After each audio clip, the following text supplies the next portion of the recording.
Today's episode is brought to you in part by Ariya Norinth. Become part of the show and the Drunk on Writing community today over at drunkonwriting.com.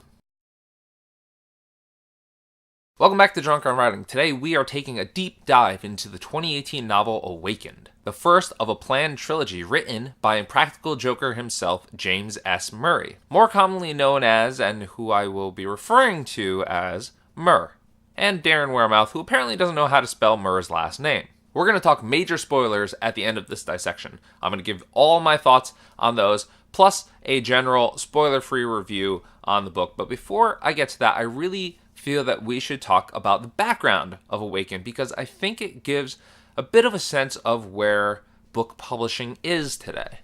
Murr gave a ton of interviews marketing Awakened before it was published, so it was really easy to gather background information on the book. But I do want to give a special shout out to Den of Geek and Daily Dead. Their interviews were great, and between the two of them, Murr really laid out how he was inspired by late night subway rides. Taking the subway late at night, like 2:30 in the morning, there were many times I'd be on the train and the car would be empty. It was just me in there. Sometimes the train would lose connection with the third rail. It would happen a lot back then. And you'd be plunged into darkness and the air would go off. You'd be alone in the car and you'd be like, this is kind of scary. So that's where the idea hatched. The first iteration of this idea was a short film called Subway. It was a little shy of 7 minutes, and when it was in the NYC Horror Festival back in 2009, it had this description. A young woman misses her train and encounters a sexual predator in a subway station. Fairly generic, doesn't really seem very monsterish, but the IMDb description is a bit better. Somewhere in the subway, a man preys upon innocent women. Sometimes he succeeds, sometimes he doesn't. The subway can be a frightening place, especially when the predator becomes the prey. An experiment in lighting and sound, Subway makes us question what is real and what is only in our mind. I unfortunately have not had the chance to watch Subway, but hopefully it's a bit better than his directorial debut, Damned. Oh, my dear, is something wrong? Oh, you look very perturbed. Jesus hit me in the eye with his basketball again. Oh, well, that is very perturbing. Jesus, did you injure my wife? Yo, Papa B, check it out, man. It was an accident, right? The idea then evolved into a short story, which Murr was apparently dared to write by a close friend of his. And it still exists to this day as a chapter in Awakened. Here's how, in his interview with the Daily Dead, Murr describes this chapter. And bear in mind, this has some very minor spoilers in it. Very minor. It's a very creepy little tale about two cops walking to the subway tunnel, and they hear a voice from down in a hole.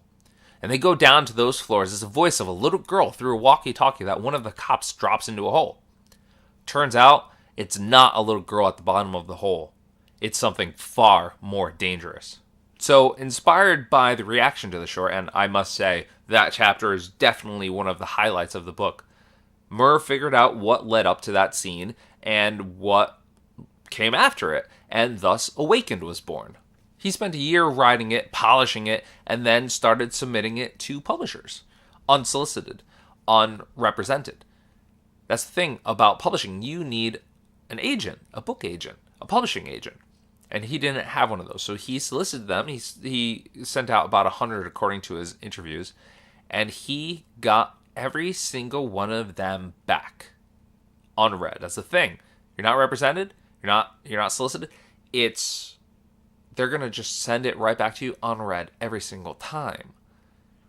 But 2018 is not 2004 when he originally finished Awakened, and during which time he started submitting it, because a little show called Impractical Jokers debuted in 2011.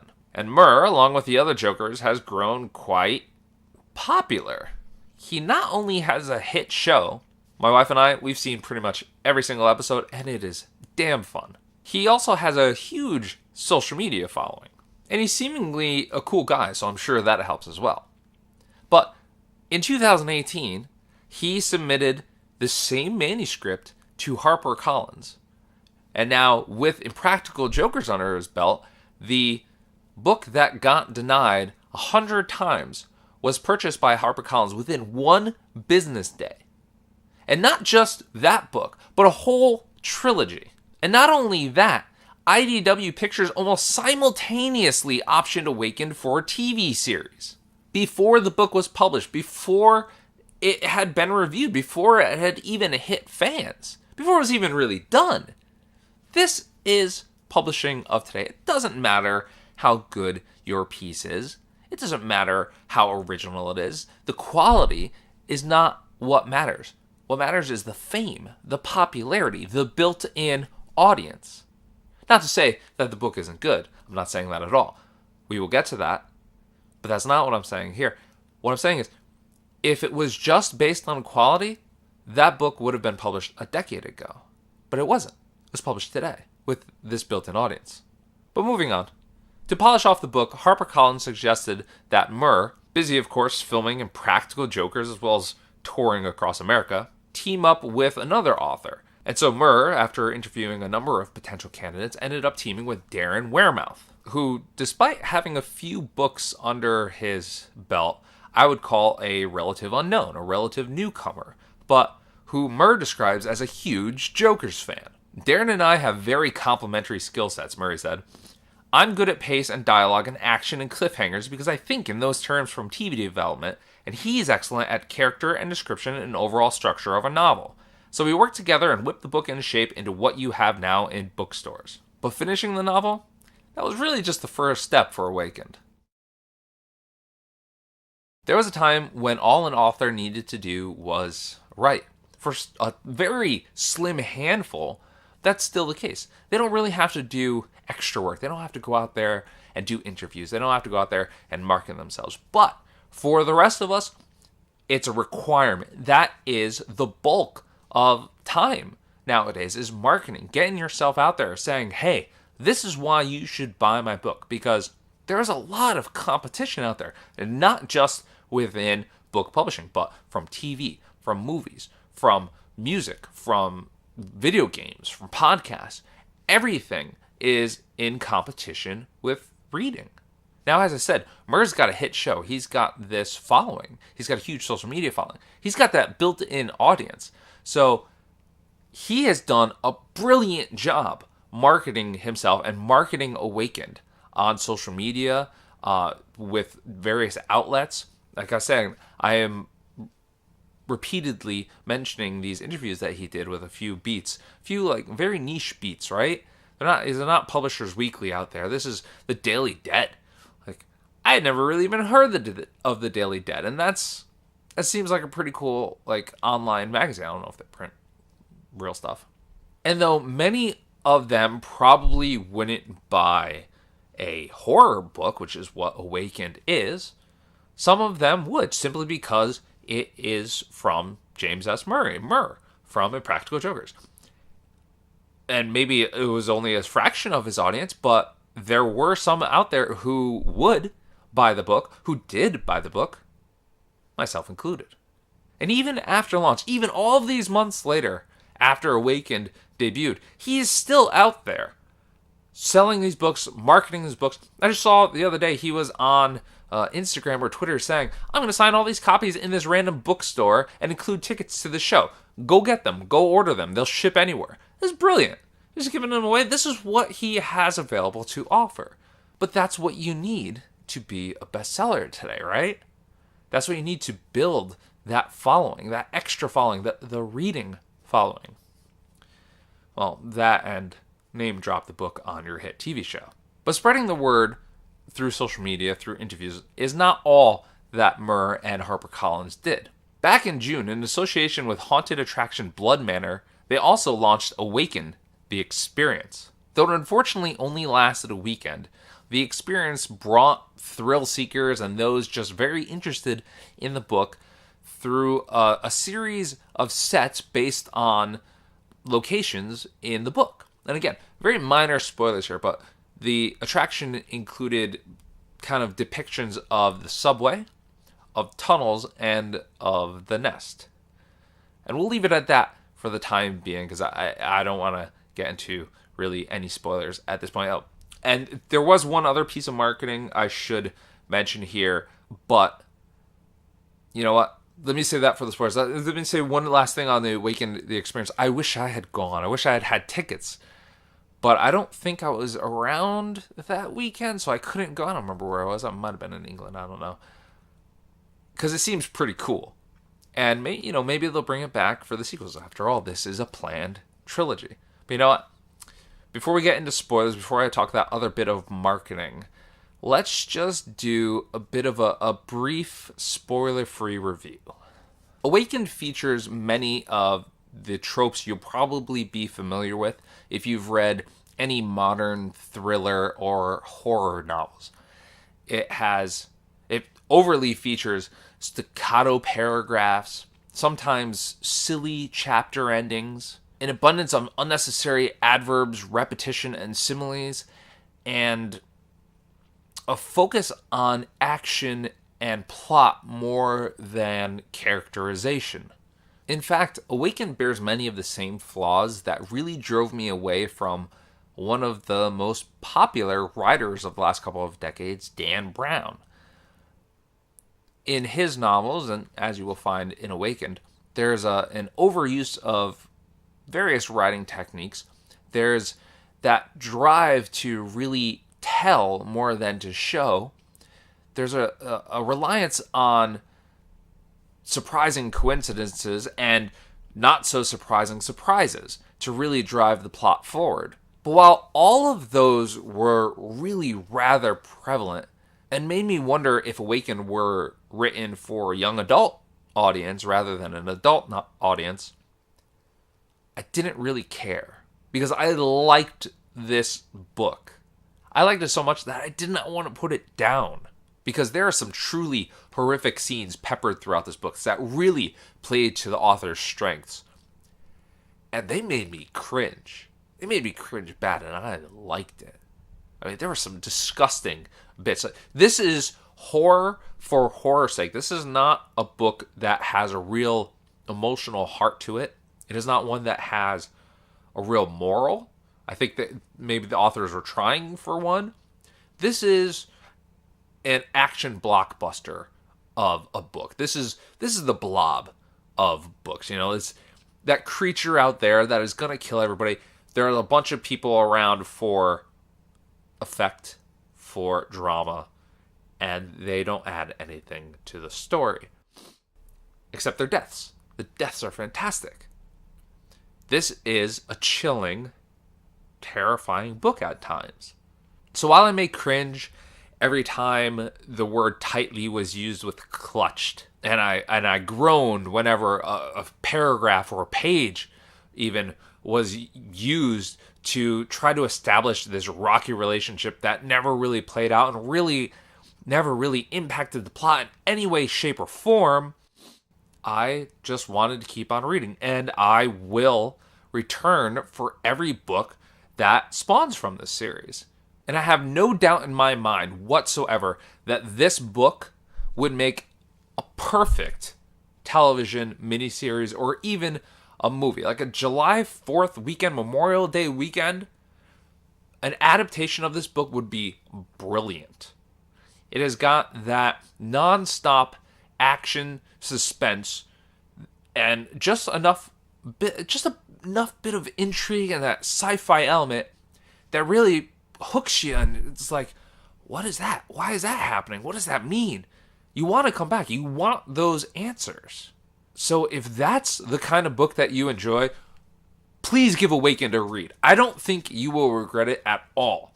But if you're looking for something more along the lines of a Stephen King, where you're forced to think, not forced, where you get to enjoy the pleasure of thinking, of living with these seemingly breathing characters that you can almost pull out of the book into real life, this is not the book for you.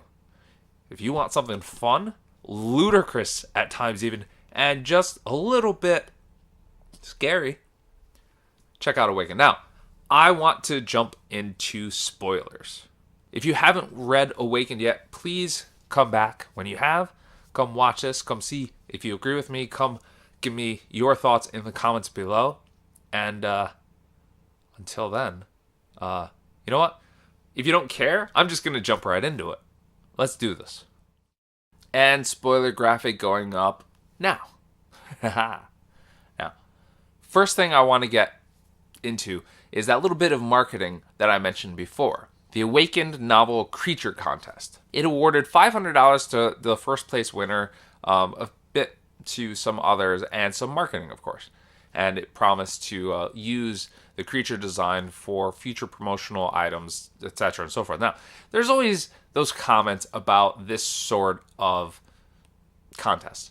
I don't work for spec. This is work for hire, pay everybody, etc. and so forth. I'm not going to get into the politics of that. That is a discussion for another time, another day. And the winners of this contest certainly didn't really seem to care. So let's take a look at these winners real quick. Cade Strange, Rob Bukta, Tara Lewis, and Beatrice Sims. Let's take a look at those again. Do they remind you of something? Here's how the creatures were described in the book, at least from a physical sense. It rose on its legs to a height of 7 feet, shrieking once more. It was a chilling sound, and its open mouth revealed 3 rows of razor-sharp teeth, a horrific sight.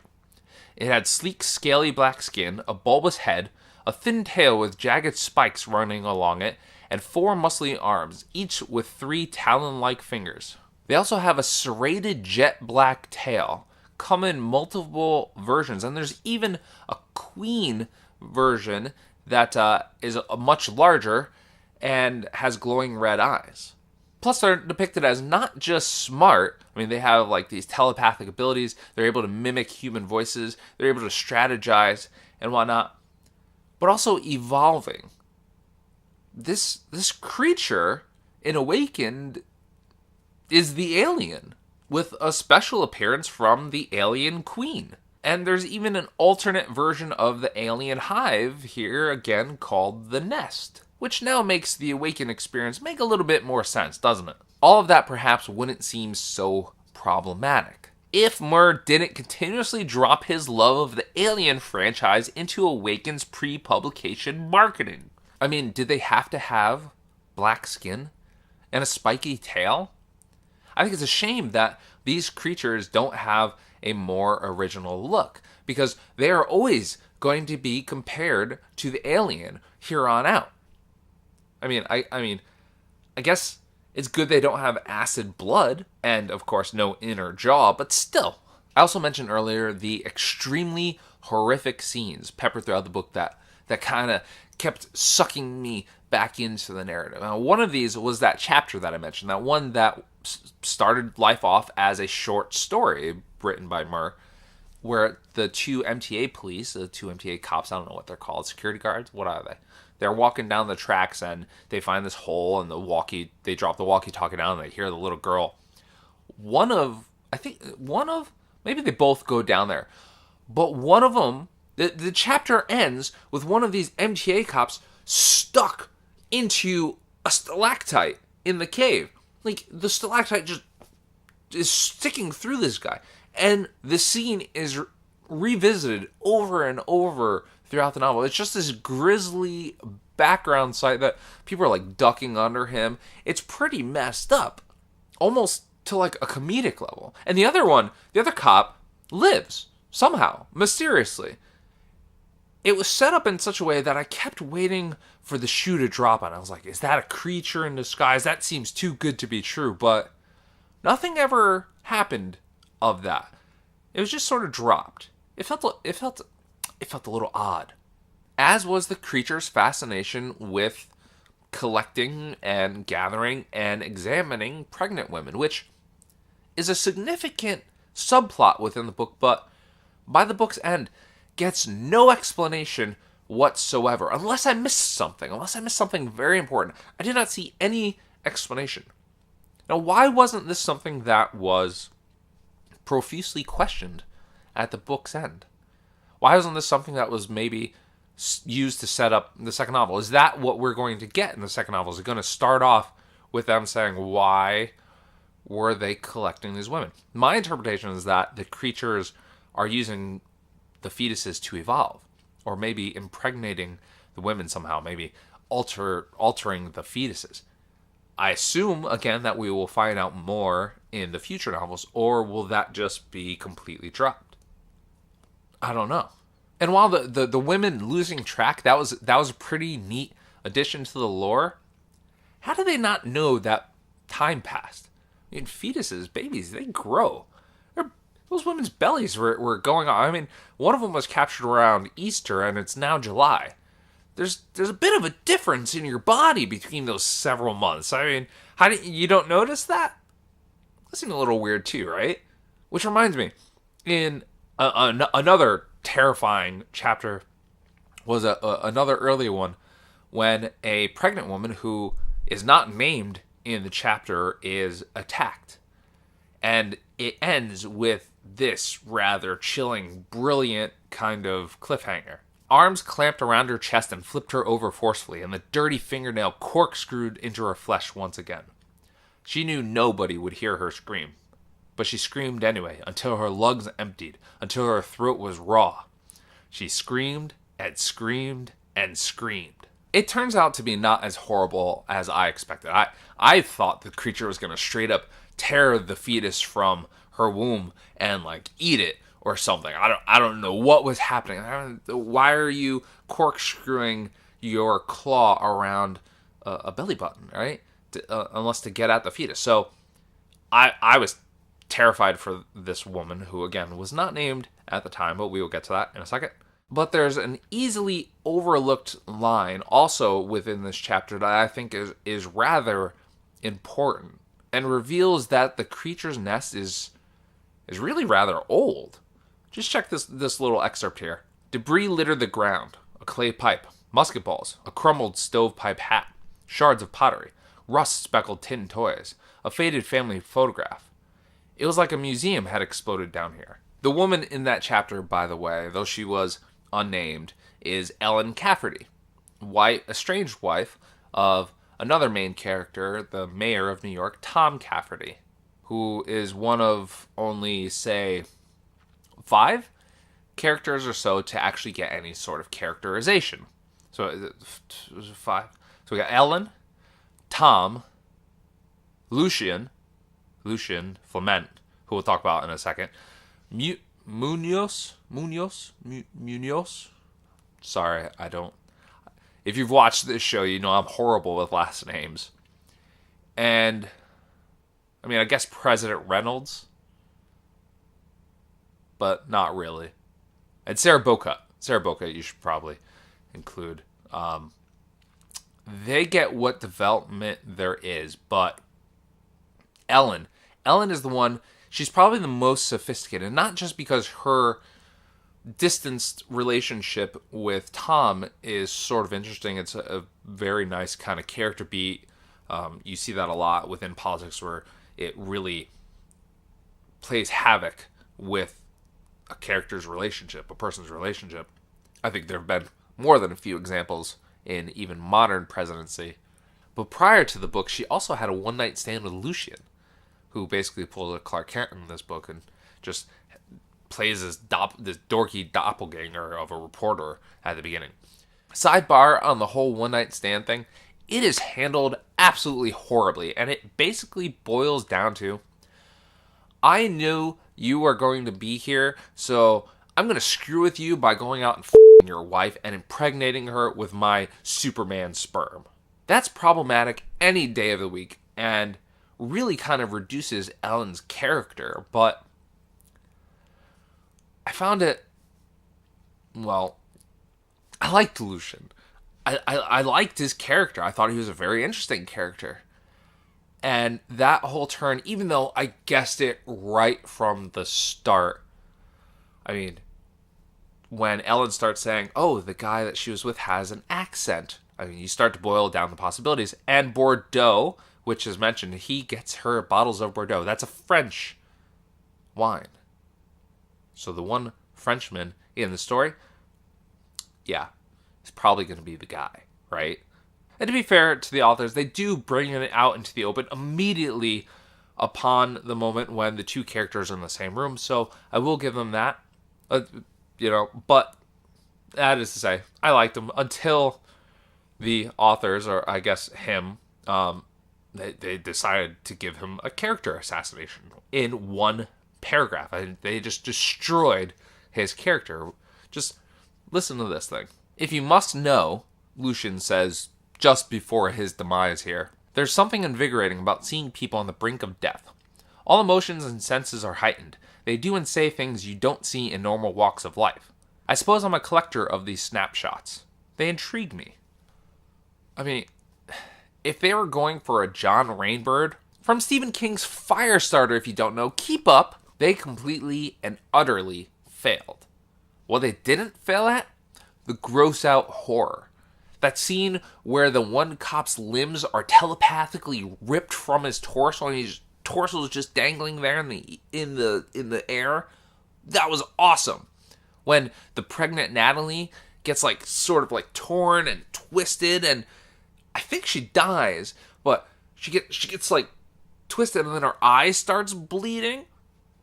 The aftermath of the train massacre, those are all so well depicted, so graphically depicted. They're just horrifying. If in the coming books the authors are able to capitalize on that gross factor and improve upon the characterization, this has the potential to be a great series. I mean, it's already a great foundation, but it could be so much more. Especially if they skip the fake out deaths, which, come on, Samuels was alive. You knew he was gonna be alive. You don't let this horrible bad guy just get killed off camera, basically, right? No body, no death. And with the extent of his injuries, his ribs are sticking out. He's got part of his face missing. This dude's all sort of messed up. I think he comes like crawling out of a creature's dead body at the end, right? The dude's a Terminator, which I don't think gets brought up in the book, though there are references made to both Titanic and Jurassic Park. And that's another thing I appreciated while I make that segue.